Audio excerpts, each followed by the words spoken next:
The end. One day, a still day when the hot air hummed, the humans came. Vine. After they captured my sister and me, they put us in a cramped, dark crate that smelled of urine and fear. Somehow I knew that in order to live, I had to let my old life die. But my sister could not let go of our home.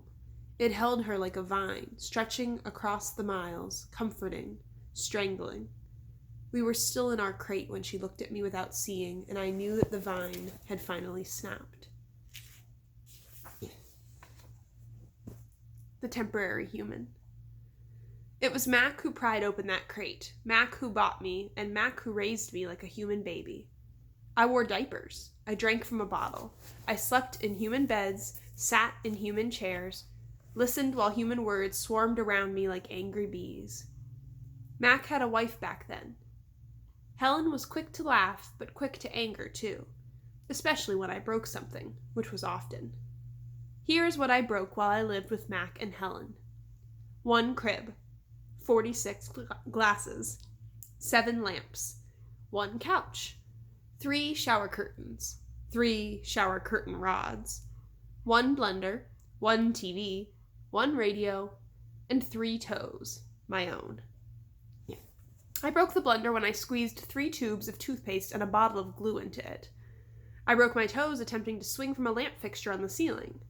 I broke 46 glasses. Well, it turns out there are many ways to break a glass. Every weekend, Mac and Helen took me in their convertible to a fast food restaurant, where they ordered me french fries and a strawberry shake.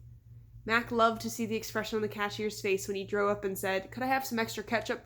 Oh, sorry. Everyone said, "Could I have some extra ketchup for my kid?" I went to baseball games, to the grocery store, to a movie theater, even to the circus. They didn't have a gorilla. I rode a little motorbike and blew out candles on a birthday cake. My life as a human was a glamorous one, although my parents, traditional sorts, would not have approved. Hunger. In my new life as a human, I was well tended. I ate lettuce leaves with Thousand Island dressing, and caramel apples, and popcorn with butter. My belly ballooned. But hunger, like food, comes in many shapes and colors. At night, lying alone in my poo pajamas, I felt hungry for the skilled touch of a grooming friend, for the cheerful grunts of a play fight, for the easy safety of my nearby troop, foraging through shadows. Remember what happened to Tag, I told myself. Don't think about the jungle. Still, sometimes I lay awake wishing for the warmth of another just like me, asleep in a night nest of tender prayer plant leaves. I liked having sips of soda poured into my mouth like a bubbling waterfall, but every now and then I longed to search for a tender stalk of arrowroot to feel the tease of a mango, just out of reach. Still life. One day Helen came home with something large and flat wrapped in brown paper. "Look what I bought today," she said excitedly as she tore off the paper. "A painting to go over the living room couch." "Fruit in a bowl," Max said with a shrug. "Big deal." "This is fine art. It's called a still life," Helen explained, "and I think it's lovely." I dashed over to examine the painting, marveling at the colors and shapes. "See," said Mac's wife. "Ivan likes it." "Ivan likes to roll up poop and throw it at squirrels," Max said. I couldn't take my eyes off the apples and bananas and grapes in the picture. They looked so real, so inviting, so edible. I reached out to touch a grape, and Helen slapped my hand. "Bad boy, Ivan. Don't touch." She jerked her thumb at Mac. "Honey, go get a hammer and a nail, would you?" While Mac and Helen were busy in the living room, I wandered into the kitchen. A cake covered in thick chocolate frosting sat on the counter. I like cake. Love it, in fact. But it wasn't eating I was thinking about. It was painting. The frosting peaked and dipped like waves on a tiny pond. It looked rich and gooey, dark and smooth. It looked like mud. I scooped up a handful of frosting. I scooped up another. I headed to the refrigerator door. It was perfect, an empty white waiting canvas. The frosting wasn't as easy to work with as jungle mud. It was stickier and, of course, more tempting to eat. But I kept at it. I scraped off every last bit of that frosting. I may have eaten a little cake, too. I don't remember what I was trying to paint. A banana, most likely. I suppose I knew I was going to get in trouble. But at that moment, I just didn't care. I wanted to make something, anything, the way I used to. I wanted to be an artist again. Punishment. I soon learned that humans can screech even louder than monkeys. After that, I was never allowed in the kitchen. Babies. Back in those days, the Big Top Mall was smaller. It had a pony ride, a wooden train that bustled around the parking lot, a few bedraggled parrots, and a surly spider monkey. But when Mac brought me, a baby gorilla dressed in a crisp tuxedo, to the mall, everything changed. People came from far and wide to have their pictures taken with me. They brought me blocks and a toy guitar. They held me in their laps. Once, I even held a baby in mine. She was small and slippery. Bubbles flowed from her lips. She squeezed my fingers. Her rear was puffy with padding. Her legs bowed like bent twigs. I made a face. She made a face. I grunted. She grunted. I was so afraid she would fall that I squeezed her tightly and her mother yanked her away. I wonder if my mother ever worried about dropping us. We always held on, but that's easier to do when your mother is furry. Human babies are an ugly lot, but their eyes are like our babies' eyes. Too big for their faces and for the world. Beds. One day, after many weeks of loud talking, Helen packed a bag and slammed the front door and never came back. I don't know why. I never know the why of humans. That night, I slept with Mac in his bed. My old nests were woven of leaves and sticks and shaped like his bathtub, cool green cocoons. Mac's bed, like mine, was flat, hot, without sticks or stars. Still, he made a sleeping sound like the rumble my father used to make when all was well, a sound from deep inside his belly. My place. Mac grew sullen. I grew bigger. I became what I was meant to be, too large for chairs, too strong for hugs, too big for human life. I tried to stay calm, to move with dignity. I did my best to eat daintily, but human ways are hard to learn, especially when you're not a human. When I saw my new domain, I was thrilled, and who wouldn't have been? It had no furniture to break, no glasses to smash, no toilets to drop Mac's keys into. It even had a tire swing. I was relieved to have my own place. Somehow, I didn't realize I'd be here quite so long. Now I drink Pepsi, eat old apples, watch reruns on TV, but many days I forget what I'm supposed to be. Am I a human? Am I a gorilla? Humans have so many words, more than they truly need. Still, they have no name for what I am. 9,876 days. Ruby is finally asleep. I watch her chest rise and fall. Bob, too, is snoring. But my mind is still racing. For perhaps the first time ever, I've been remembering. It's an odd story to remember, I have to admit. My story has a strange shape, a stunted beginning, an endless middle. I count all the days I've lived with humans. Gorillas count as well as anyone, although it's not a particularly useful skill to have in the wild. I've forgotten so many things, and yet I always know precisely how many days I've been in my domain. I take one of the magic markers Julia gave me. I make an X, a small one, on my painted jungle wall. I make more X's, and more. I make an X for every day of my life with humans. My marks look like this. The rest of the night, I mark the days, and when I am done, my wall looks like this. And so on until there are 9,876 X's marching across my wall like a parade of ugly insects. A visit. It's almost morning when I hear steps. It's Mac. He has a sharp smell. He weaves as he walks.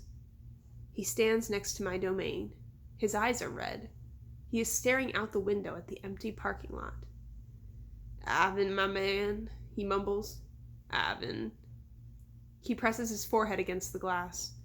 "We've been through a lot, you and me." A new beginning. We don't see Mac for 2 days. When he returns, he doesn't talk about Stella. Mac says he is anxious to teach Ruby some tricks. He says the billboard is bringing in more visitors. He says it's time for a new beginning. All afternoon and into the evening, Mac works with Ruby. Ruby's feet are looped with rope so that she cannot run. A heavy chain hangs off her neck. Mac shows her Stella's ball, her pedestal, her stool. He introduces her to Snickers. When Ruby obeys Mac, he gives her a cube of sugar or a bit of dried apple. When she doesn't, he yells and kicks at the sawdust. When George and Julia arrive, Mac is still training Ruby. Julia sits on a bench and watches them. She draws a little, but mostly she keeps her eyes on Ruby. Bob watches too. He's hiding in the corner of my domain under knot tag. It's raining outside, and Bob does not like damp feet. Ruby trudges behind Mac, her head drooping. Endlessly they circle the ring. Sometimes Mac slaps her flank with his hand. Suddenly, Ruby jerks to a stop. Mac pulls the chain hard, but Ruby refuses to move. "Come on, Ruby," Mac is almost pleading. "What is your problem?" "She's exhausted," I say to myself. That's the problem. Mac groans. "Idiot elephant." "Idiot human," Bob mutters. "Walk, Ruby," I say, although I know she's too far away to hear me. "Do what he says." "Walk," Mac commands. "Now." Ruby doesn't walk. She plops her rump on the sawdust floor. "I think maybe she's tired," Julia says. Mac wipes his forehead with the back of his arm. "Yeah, I know. We're all tired." He pushes Ruby with the heel of his boot. She ignores him. George looks up from the food court where he is wiping off tables. "Mac," he yells, "maybe you should call it a day. I'll close up." Mac yanks on Ruby's chain. She's as anchored as a tree trunk. He pulls harder and falls to his knees. "That does it," Mac says. He brushes sawdust off his jeans. "I'm through playing around." Mac stomps off to his office. When he returns, he is carrying a long stick. The gleaming hook on its end is almost beautiful, like a sliver of moon. It's a claw stick. Mac pokes Ruby with a sharp point. Not hard, just a touch. I can tell he wants her to see how much it can hurt. I growl low in my throat. Ruby doesn't budge. She is a gray, unmoving boulder. She closes her eyes, and for a moment I wonder if she might have fallen asleep. "I'm warning you," Mac says.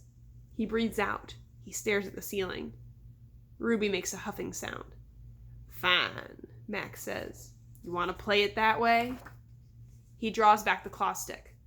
"No!" Julia cries. "I'm not gonna hurt her," Mac says. "I just want to get her attention." Bob snarls. Mac swings. The hook slices the air just a few inches above Ruby's head. "See why you don't want to mess with me?" Mac says. He draws back the claw stick again. "Now move." Ruby jerks her head, flinging her trunk toward Mac. She makes a noise that sends the sawdust scattering. It makes my glass shiver. It is the most beautiful mad I have ever heard. Ruby's trunk slaps into Mac. I don't see exactly where she strikes him. Somewhere below his stomach, I think. And I know he must be uncomfortable because Mac drops the claw stick and falls down on the ground and curls into a ball and howls like a baby. "Direct hit," Bob says. Poor Mac. Mac groans. He stumbles to his feet and hobbles off toward his office. Ruby watches him leave. I can't read her expression. Is she afraid? Relieved? Proud? When Mac is gone, George and Julia lead Ruby from the ring. "It's okay, baby. It's okay," Julia says, stroking Ruby's head. They settle Ruby in her domain and make sure she has fresh water and food. Before long, Ruby's dozing. "Dad," Julia asks, as George locks Ruby's iron door, "do you think Mac would ever hurt Ruby?" "I don't think so, Jules," George says. "At least, I hope not." "Maybe We could call someone? George scratches his chin. I wish I could help Ruby, but I wouldn't know how. I mean, who would I call? The elephant cops? Besides, George looks down. I need this job, Jules. We need this job. Your mom, the doctor bills. He kisses the top of Julia's head. Back to work, you and me both. Julia sighs and reaches for her backpack. She removes a piece of paper, a bottle of water, and a small metal box. Homework first, George says, wagging a finger. Then you can paint. It's for art class, Julia explains. We're doing watercolors. I'm going to paint Ruby. George smiles. All right then, just don't forget your spelling. Dad? Julia asks again. Did you see Mac's face when Ruby hit him? George nods. Yes, he says solemnly. I did. He shakes his head. Poor Mac. He turns away, and only then do I hear him laughing. Julia opens the metal box. I see a row of little squares.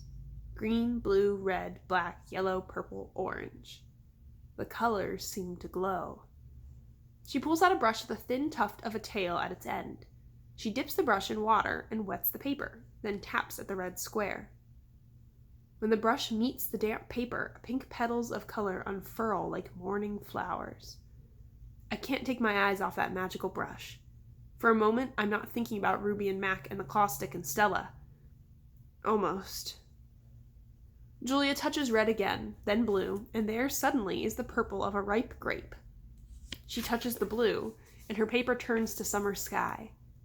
Black and white, and now I see that she is painting a picture of Ruby. I can make out her floppy ears, her thick legs. Julia stops painting. She takes a few steps back, hands on her hips, gazing at her work. She scowls. It's not right, she says. She glances over her shoulder at me. I try to look encouraging. Julia starts to crumple up the paper, then reconsiders. Instead, she slides into my cage at the spot where my glass is broken. Here you go, she says. A Julia original. That'll be worth millions someday. Gingerly, I pick up the paper. I do not eat a single bite of it. Oh, hey, I almost forgot. Julia runs to her backpack. She pulls out 3 plastic jars. One yellow, one blue, one red. She opens the jars and an odd, not food smell hits my nose. Julia pushes the jars one by one through the opening. Then she slides some paper through. These are called finger paints, she says. My aunt gave them to me, but really, I'm too old for finger painting. I stick a finger into the red jar. The paint is thick as mud. It's cool and smooth, like bananas underfoot. I pop my finger into my mouth. It's not exactly ripe mango, but it's not bad. Julia laughs. You don't eat it, you paint with it. She grabs a piece of paper and presses her finger on it. See? Like this. I place my finger on a piece of paper. I lift it, and a red mark is there. I get a bigger glob from the pot and slap my hand down on the page. When I pull my hand off the paper, its red twin stays behind. This isn't like the ghostly handprints on my glass, the ones my visitors leave behind. This handprint can't be so easily wiped away.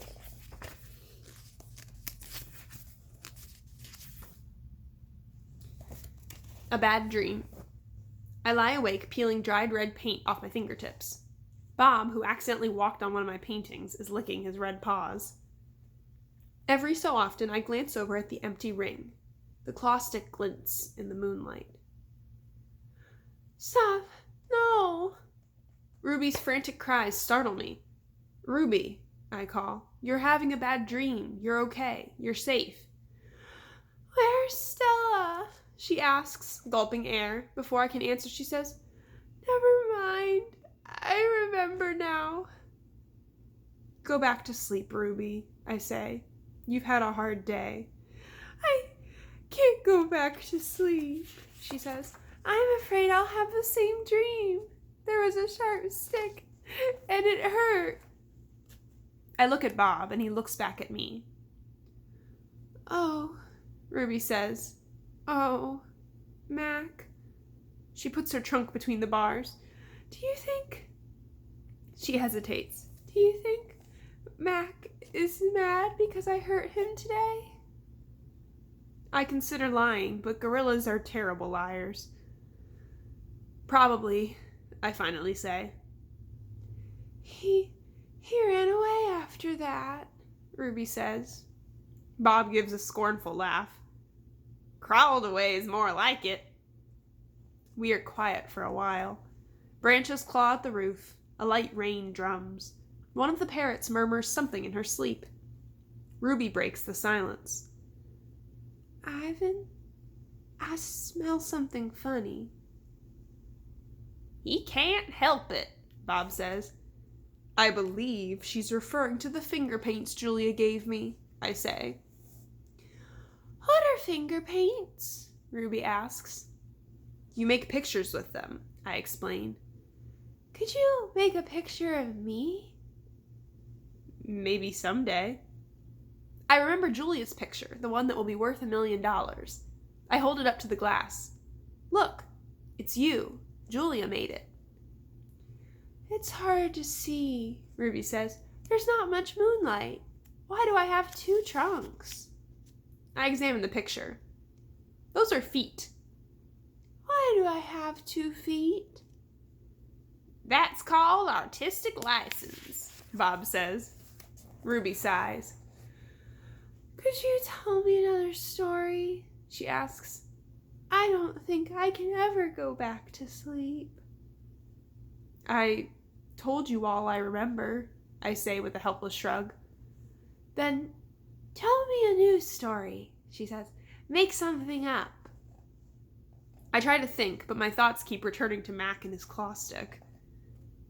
Anything yet? Ruby asks. I'm working on it. Ivan, Ruby presses. Bob said you are going to save me. I search for true words. I'm working on that, too. Ivan, Ruby says in a voice so low I can barely hear her. I have another question. I can tell from the sound of her voice that this will be a question I don't want to answer. Ruby taps her trunk against the rusty iron bars of her door. Do you think, she asks, that I'll die in this domain someday, like Aunt Stella?